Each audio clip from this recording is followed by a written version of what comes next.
Okay, main event: FTR and Shawn Spears against Cage and the Gates of Agony. FTR was in their Heart Foundation trunks.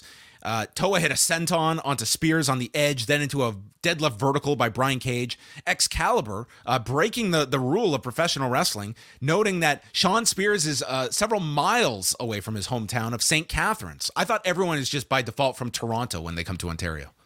Close enough. Yeah, close. FTR applies sharpshooters, then Spears applies one to Prince Nana, obviously the big pop. Toa breaks that up, and then Toa misses Dax running into the steps. Spears lays out Cage, and then a heart attack onto Khan, followed by the C4, and Spears pins Khan in 10.5 minutes. Yeah, fine match. Seemed to get a good reaction. I have nothing else to say about it. It's just like it was a match. I thought it was, a good reintroduction for Shawn Spears. Again, he's somebody that, like, I feel like I need more of an explanation for, like, he kind of alluded to it in the Mark Henry promo. He talked about how he has a lot of rights he has to wrong. I hope he gets a bit more time to explain what that story is beyond just kind of showing up. He's doing his old gimmick. He's a good guy again. What exactly happened in that time? Who is Shawn Spears? Okay, so let's talk about this now. So they did the angle afterwards, and we'll revisit that. And I can understand, given how they ended the show, that this would have been difficult to do. But when all of the Kingdom stuff ended, the show goes off the air, and you're left with FTR, Wardlow, Joe, and Shawn Spears in the ring.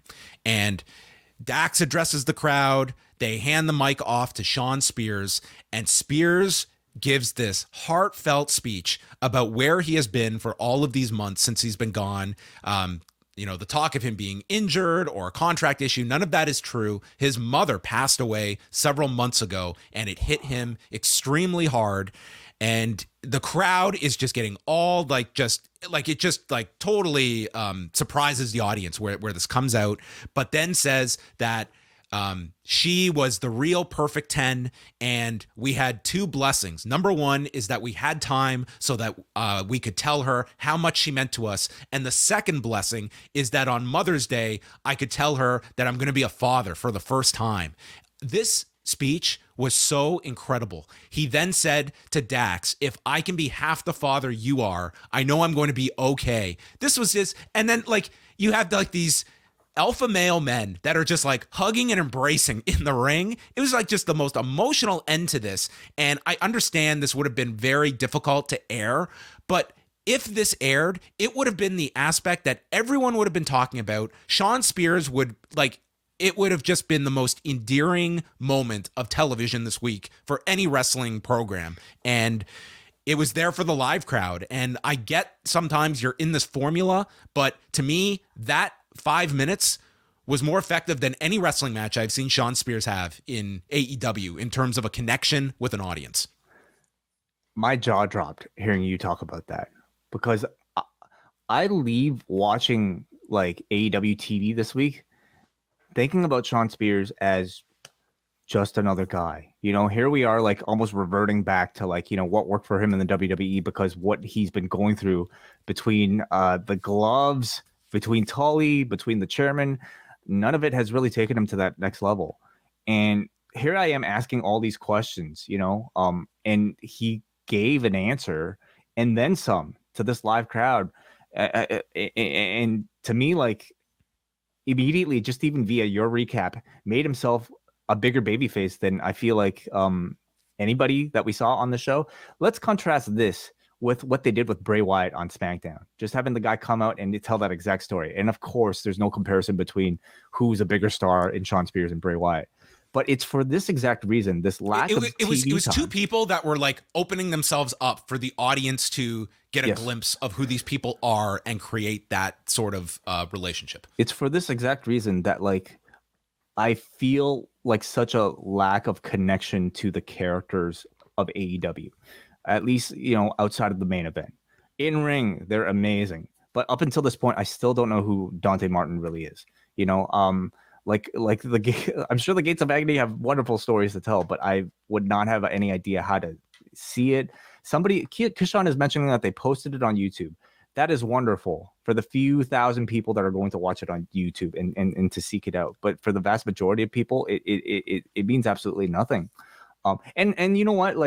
I want to like maybe kind of play a bit of devil's advocate because when you're planning a TV show, you have to essentially build the show before you actually record it, right? And they probably didn't even really know that Sean Spears was going to. And you were doing a big angle moment at the end of the show. Like, I understand that's how it was. I'm glad they got it online, but it's a show that's already like so difficult to time.